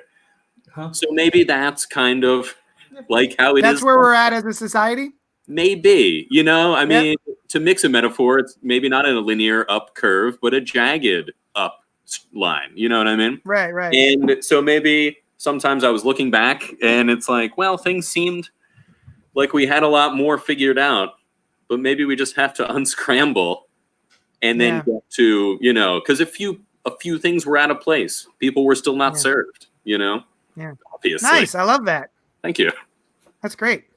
Is there any last thoughts on Black Hammer before we move on to the only new release of the week? If at all you're interested, keep reading. Yeah. Yeah, you know, I'm gonna. Yeah. It does reward. In your enjoyment. I would totally be open to reading more. Yeah. Well, let's move on to Friday #1. I have it up on my digital reader here because it's a digital comic from panelsyndicate.com, which is a website where you can go and pay what you want to pay for issues. So they have put out, was it Brian K. Vaughan and Marcos Martin did a book called Barrier. They did a book called Private Eye, which you can buy in like a nice big hardcover right now. But the only other way to get that in issues or whatever is to get it through panelsyndicate.com. So this week they put out a new one called Friday by Ed Brubaker, Marcos Martin, and Munza Vicente. And I love it. I love it so much. Oh, I see. Yeah, Noel's got Private Eye, the nice big hardcover. It's cool. A $50 hardcover, and it's got beautiful Marcos Martin art. And basically the plot of that one is, you know how everything, all of our information is very readily available right now? Everything's up in the cloud. Well, basically in this world, the cloud bursts. Everyone's important private information is free for all. Everyone can have it. So there's a huge withdrawal of society. So not only is your information private, but even going outside, everyone wears a digital mask, so you can't even see their actual face. And within that world, there is an old-timey sort of private eye detective story. Yeah, like the explosion of the explosion of technology has required all of us to hide ourselves because everyone knows everything. Yeah. That's interesting. Yeah. Have you seen there are those masks and T-shirts that you can wear that scramble you digitally? They're extremely noticeable to another human, but they I don't know if you guys have seen that. No, I haven't. Yeah. I just actually saw an article that was like, so shirts that can hide you from cameras exist, but would anybody wear them? Because they look like kind of computer malfunction graphic kind of things. That's kind of cool, though. Yeah, it's interesting. I'd like to see it. It sounds like it might be cool. Yeah. All right. I'll see if I can find it. I'll try to send it to you guys. So anyway, so what I like about this is I used to read a series of books called Encyclopedia Brown. Yes. Yeah. And they were just tiny short stories meant to, I think, get kids to think in a different kind of way. And they're just tiny little mysteries. And the answer is generally within the text there. So as you're reading as a kid, you may or may not be able to cipher out what is the answer to this mystery. Mm-hmm. For instance, the one that has always stuck with me is I remember someone comes to Encyclopedia Brown and they say this kid has a sword, right? And he claims it's from World War I, and he, it's like it's authentic, right? And I think he's trying to like sell it for a certain amount of money. And so they ask Encyclopedia Brown to come take a look at this sword and figure out if it's actually an original from the First World War. And it's the whole story goes on, and then he gets at the end and he decides that it's not real, and he tells you why it's not real. And it says, because on the inscription it says something about the First World War, and he's like, but they wouldn't have said anything about the First World War unless they knew there was a Second World War. So it's like I was hoping for like that. I was hoping for the version where he carbon dates it, sends the results to a lab, waits for 2 to 3 weeks, comes back, and he's able to age it. And then after he does that and he realizes that the guy was lying, he murders him with the sword. Just for confusion. Yeah. So anyway, I used to love Encyclopedia Brown, and like I guess there was some Nancy Drew and the Hardy Boys. Yep. And this is basically what happens to those characters afterwards. So and he even mentions it in the afterword here, Ed Brubaker, where he's calling it post-YA, to which his friend says, that's just A, which I thought was pretty funny. He's like, well, you know what I mean. So basically, we have this sort of Encyclopedia Brown detective kid who's got a female sidekick. And then I think the night before she leaves to go to college, something happens. And now she's back for Christmas break, and everything's kind of awkward. But Encyclopedia Brown, this character, what is his actual name? Lancelot. Yeah, Lancelot. Something. Lancelot Jones. Right. And then our main character, the female protagonist, is Friday Fitzhugh. His girl Friday. Yeah, exactly. I did not catch that. What, his girl Friday? Or no, the Fitzhugh. Oh. Yeah. I don't know if that was intentional, but the way you just pronounced it, JD, Fitzhugh. Yeah. Was I didn't register that at all. Yeah, there's a lot of things. There's a lot of very, very obvious things that Brubaker does here, and I actually think that they're fantastic. Oh, I love this issue. Yeah, this is great. Have you guys read Criminal? No. Yes. Yeah. There's a couple of arcs of Criminal where he plays with the after of. So like there's a specific arc about what is it, Archie characters, or is it Charlie Brown characters? There's a cartoonist who has this comic strip about these characters, but those characters are actually representations of people in his actual life. So you've got like this juxtaposed of what's happening in the comic book versus what's actually like the fucked up stuff in their childhood that did happen, and they're dealing with it throughout the whole arc. So he's played with themes like this before, which are really, really cool. Like, I'm going to take stuff that I used to like as a kid, and I'm going to explore the harsh realities of what actually might happen after that. Or like, I thought it was really, really cool. Isn't that what Brian doesn't like about comic books, when they try to do the darker versions?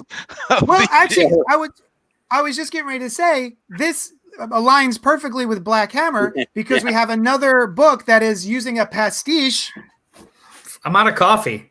I'm out of. For this, that's okay. Len's been sipping on an empty cup for the past hour. I think nobody knows.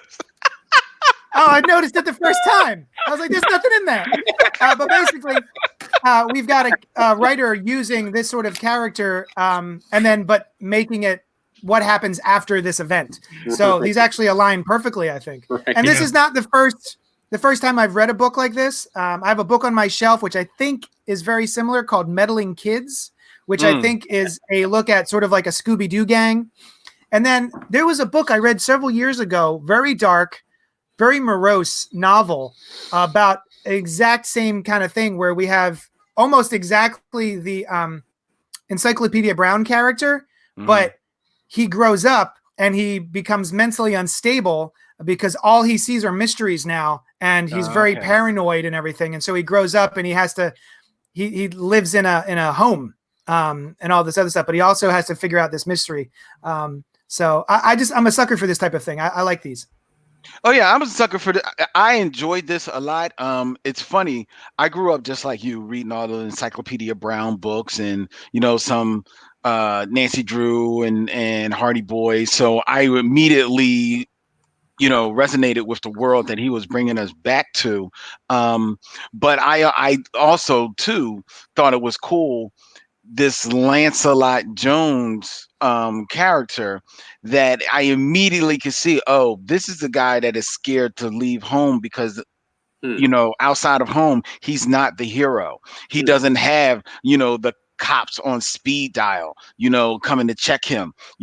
She went away to college, she's growing up, she's developing. He is just stuck in this spot, and I could see, like, at least as far as I'm reading it, that's where the story is going. I don't think that this would have resonated with me so as much as it did if it wasn't a comic book and paced out and drawn and illustrated and colored as beautifully as it is. The packaging of this is breathtaking. Just immediately seeped me into, like, when it opens up, you're in, like, they're looking through the woods with the flashlights, and you are there, man. Look, I mean, you're there in this field, the snow and the trees have eyes, and it's just beautiful, beautiful, breathtaking artwork. Just sunk me into this world.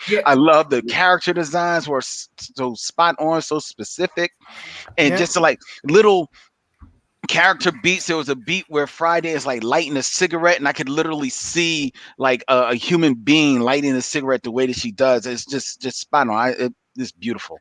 Which aspect ratio did you guys choose to read it in? I did the single page. Yeah, me too. I did the fold out, the widescreen. Oh, okay. I gave it a shot, but it's just, as has always been the case digitally, just a little too small for comfortable reading for any reader that I've ever had. I loved reading it landscape. I don't know. I because the way that these panel syndicate books are designed, they actually design them to be widescreen. This one's got more single pages than the other ones have, but it's always like, so I was just like, oh, I'm going to read it like this. I would. I definitely would. If I had one, it was just like 1 inch bigger, I would totally do that. To your point, Len, I really like the idea that I don't know if he's just afraid of not being hot shit anymore. I read him as very socially awkward, potentially on the spectrum. Yeah. Not like only having 2 to 3 people in this entire world that he has emotionally connected to. Friday being one of them. Friday's growing up and he can't go. He just can't. That's the way I read it too. And that is just like, that's some real underlining stakes and drama that isn't even approached in the story. And I really, really like it. This was awesome. See, I didn't read him. I see your read as reading him on the spectrum. Maybe. I don't know. Yeah, because there's a part of me that would hate for that to be it. I mean, yes, I could see that read, but I think if that's what it plays out, then to me, depending on what happened between them, it almost like I see it like almost giving him a little bit of an out, like an out for being like a little bit of a dick towards her. He's emotionally unavailable, and I don't necessarily think it's a choice. I think he is emotionally unavailable as a human being. Like he doesn't say hello. He just immediately jumps back into their dynamic. He doesn't say please or like he works in his own kind of head. Yeah. In a lot of the ways that and I'm not saying like it's a spectrum because there's many facets of it. It's just there's definitely some social cues that he doesn't understand as a human being. However, his brain functions on a completely different and higher level when it comes to putting together mysteries or things. So yeah, I did read that as maybe he's on the spectrum. Yeah. The classic detective. I'm sorry. The classic detective thing where you can put together a puzzle in your mind, but you can't necessarily pay attention to the small thing in front of you that's more important. Like Sherlock Holmes. Yeah. It's Sherlock. Yeah. Sorry, JD. Oh, nothing. Brian, what'd you think? I liked it. So it's not that I don't like stories that examine that, like, oh, what if we turn the genre on its head? What my issue was that I just feel like I had seen a lot of them, and it, I was like, I've seen it before. Yeah. But this I really enjoyed. Like the art was really cool. I did find myself thinking that partway through, like, another thing that, hey, it was this, but what happens after when they have problems? That was like part of my thought process while I was reading it. Because the reason that Lancelot Jones acts like that is because stories are like that. You know what I mean? Like Encyclopedia Brown jumps right into the thing because that's the story you're reading. So when you then go back and you're like, oh, how come it's like this? You can concoct this reason. He doesn't act like a normal human being because stories don't proceed in that way. You know what I mean? That's why, like nobody says goodbye on the telephone in a sitcom. People just drives me nuts. Or close the fucking door behind you. Like just walk in and continue the scene. Right. Like, that's not how it works. You could do a story about like how come everybody is so invasive. They just walk into each other's apartments in a sitcom, That being said, still a really interesting examination. And when I say in a normal way, I mean, the way that we expect a majority of people to act. The way of acting on a spectrum is also, if less usual, perfectly valid. Yeah. But I thought it was interesting. I'm intrigued. It is, this, you got their like classic villain. That was kind of interesting. Like, hey, this guy is, he must have been the one that they fought all the time, or, 65% of their adventures kind of thing.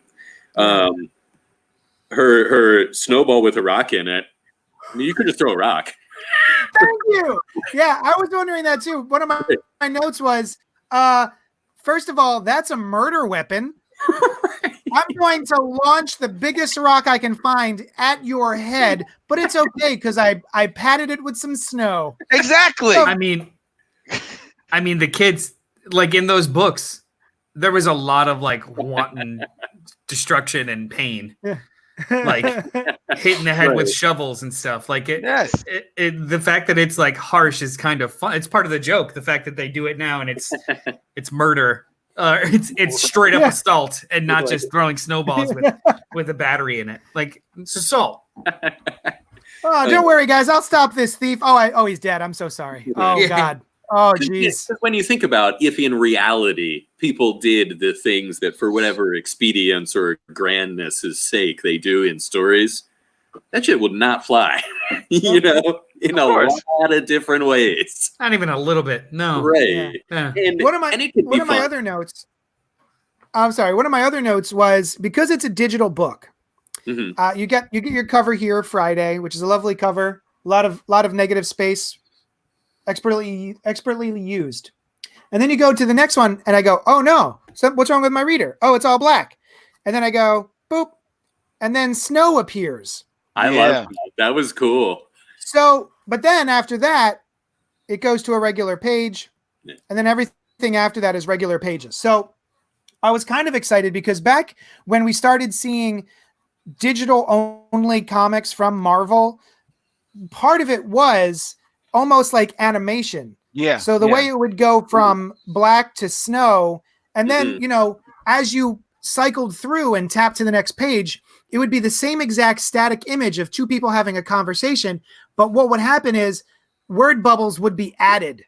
And I really kind of liked that use of the medium. Like if you're doing digital comics, make it a reason to have a digital experience, not just we have created physical pages and you're going to read them digitally. So I was a little disappointed that we didn't get any of that sort of pseudo animation from a digital comic like this, because eventually they are probably going to, you know, release it as a hardcover of some sort for people to buy at local comic shops, like the one at 4327 Main Street. So that was just kind of a tiny little thing where I was like, oh, they could have done some interesting, cool digital stuff here, and they didn't. What's funny that you mentioned that was the early days of digital reader or digital comics. I hated that, and it reinforced me wanting to read it in print. Otherwise, like I didn't have the patience for them like spoon feeding me little pieces. I was just like, get the fuck it, just give me the whole page. Like I would literally click to the whole page so I could read it like normal. And the instance that you mentioned, it's not in the other aspect ratio. You just get the full one page turn of there's snow there. That is literally just a function of the way that you guys decided to read it, not necessarily a choice of the artist. I think it's a cool. Well, now I'm even madder. I think it's a cool thing when you can do it like this in a way that could totally work in print. It's the animation is you moving the screen. You know, I think it's a real cool trick. There was an X-Men comic that we read a while ago that I don't think intentionally at all, but did a similar.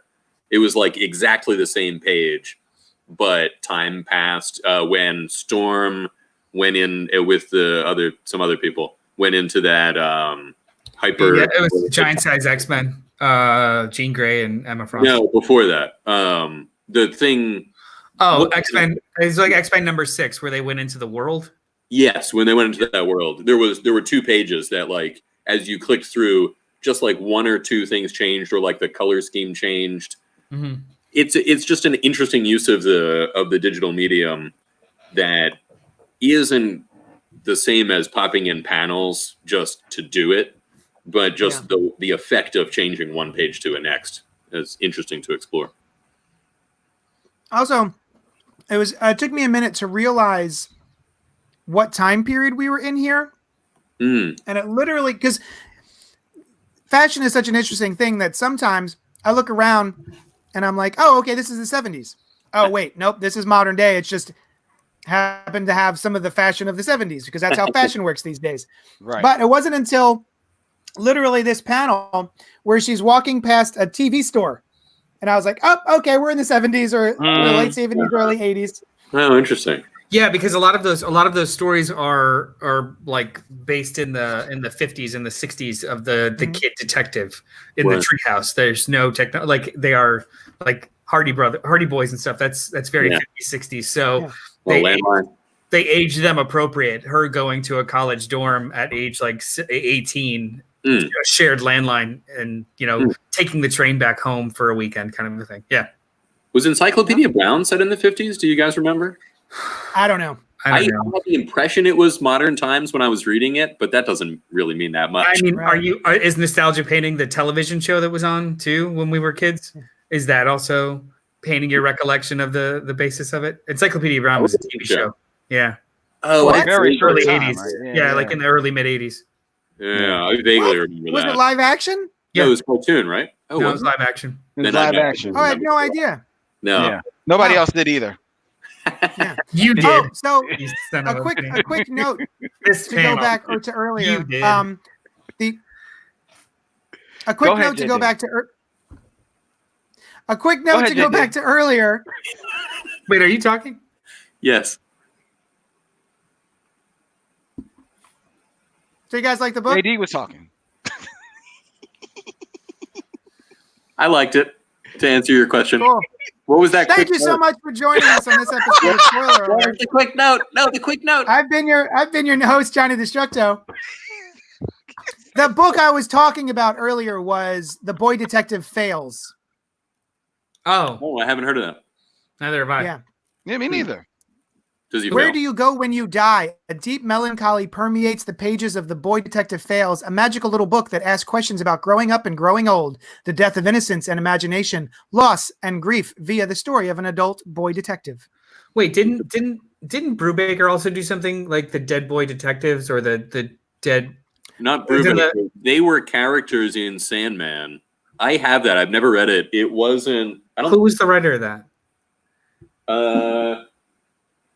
It wasn't Gaiman. I am Googling furiously. I might have it right over here. It was Sandman, wasn't it? Wouldn't it have been It was Gaiman? Sandman Universe, but it wasn't. Okay. Dead Boy Detectives, Volume 1, Schoolboy Terrors by Toby Litt. Yeah, I've never heard of him. Don't recognize the name. Yeah. JD, Sandman on that list of books, and then eventually Lucifer, that you were listing earlier of things to read to recommend. Oh yeah, eventually. Yeah. Wow. Yeah, I mean, you sound creepy right there. Did you just finish? It was an odd sort of intonation, wasn't it? But I'm super into reading those books.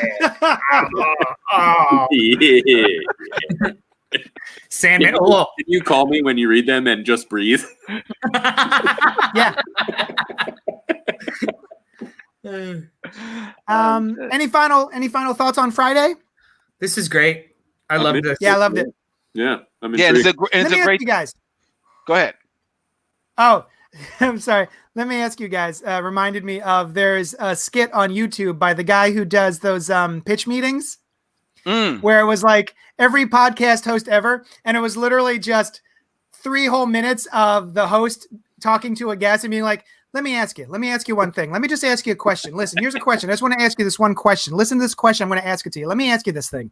It was pretty funny. Anyway, let me ask you this. I forgot my question. Oh, here we go. I got it. The Panel Syndicate way of producing comic books. How do you like that?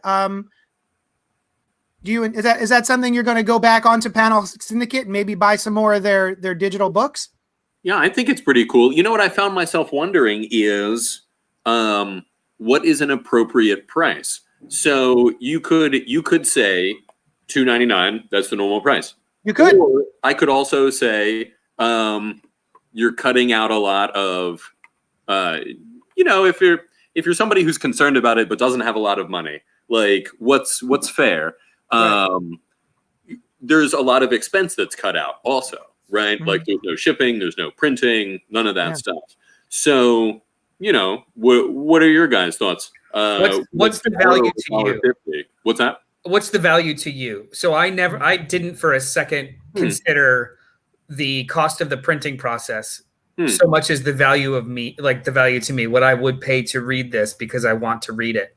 The fact that more or less would go to the artist is just a plus. It's just all about value to me. So I paid $3 for my issue. It's absolutely a plus. Yeah. It's absolutely a plus. I'm thinking if you are in a position where you're cutting corners, which a lot of people are these days specifically, just like a way to judge, if you want to give fairly, not undergive, and still feel, you know what I mean? Like, it's not entirely answerable, though. It depends on how you tip, how you like. It's always value to you. If you're tight but you want new comics, pay $1.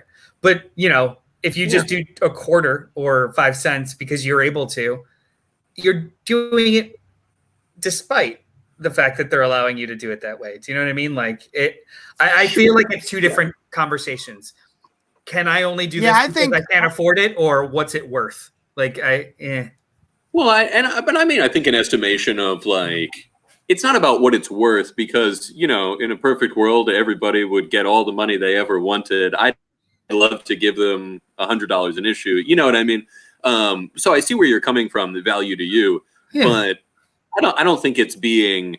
I think it's still valuable to say like, all right, well, like, what's a reasonable price? Like, if you want to, like, you don't want to short them, and you want to do right by them, but you can't. You know what I mean? And I mean, I was kind of thinking like $1, $1.50, because it's a whole new thing. Also, like, it's an infinite resource, which is awesome.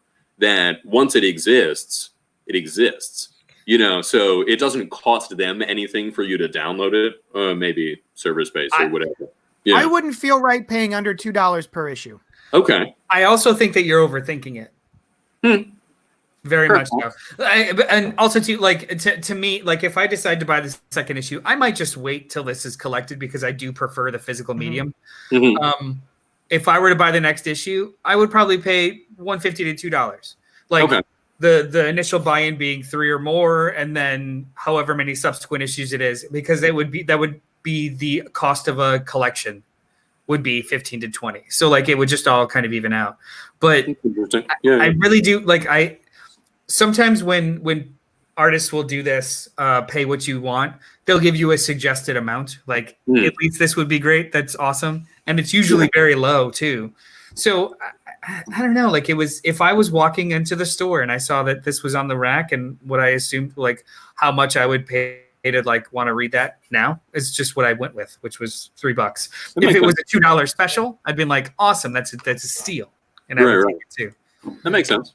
Yeah, I have a question. Well, first of all, I agree with JD. I would feel weird giving any less than $2 if I was going to do it on an individual level. Me myself, I'm just waiting for it to be ready in print, and I'll chuck down whatever that is for it. My question though is especially for people like you, JD, and especially Noel, as we can see your entire library behind you. No, you can't. There's more down here. Oh, I'm sure. You can't see it. Do you want to see it? Do you want to do a video where I just walk you through all the spines? Maybe next week. Next week, no. Next week. All right. No one in my life cares but me. We care, but we want to give you a whole show, so that's why we'll do it next week. And a tutorial on how to bro dart your. Please. Yeah, we'll do the whole thing. Yeah, that's fine. Okay. All right. There you go. So, start your syllabus now. So, look at it. He can't even wait till next week. Here's the trailer for next week. More books. Go ahead, Len. My question is, how do you feel about the comic books being collected in that landscape format, especially as opposed to how it's now is going to be sitting on your shelves? Because that's the only thing that would give me pause on buying these books. So there was 2 different ways that they've done it thus far. So Barrier was collected only in single issues, and then you could buy a sleeve for it. Right. I can get it. May I? It's on your desk, your shelf, though, right? Go ahead. Yeah. Well, so basically the reason he did that, which I love as a retail owner, is because for Barrier specifically, they said, we want people to have to go to comic book stores in order to read this. You can do it digitally through us, but if you're going to get a hard copy, we're going to try and support the local comic shop. So we're going to release it as oversized widescreen issues with a nice, cardstock cover. And you read it like this. You flip it up. Do you want me to get it? And then, no, it's okay. And then afterwards, all 6 issues will be, we're going to send out a slip cover that you can buy just to put those issues into so that you can put it on your shelf. So I'm sorry, I just wanted to make that clear. That's the reason they did that, Noel, as opposed to Private Eye, which is only released as a big hardcover that you could get at any Barnes & Noble, I think, or your local comic shop. But it's a $50 price tag, and that's a pretty hefty price tag for a book. Go ahead, Noel, sorry. Yeah. Oh, no. It was essentially that. Like, as for shelf, barrier was handled perfectly. Like, they give you a spine to kind of put it in.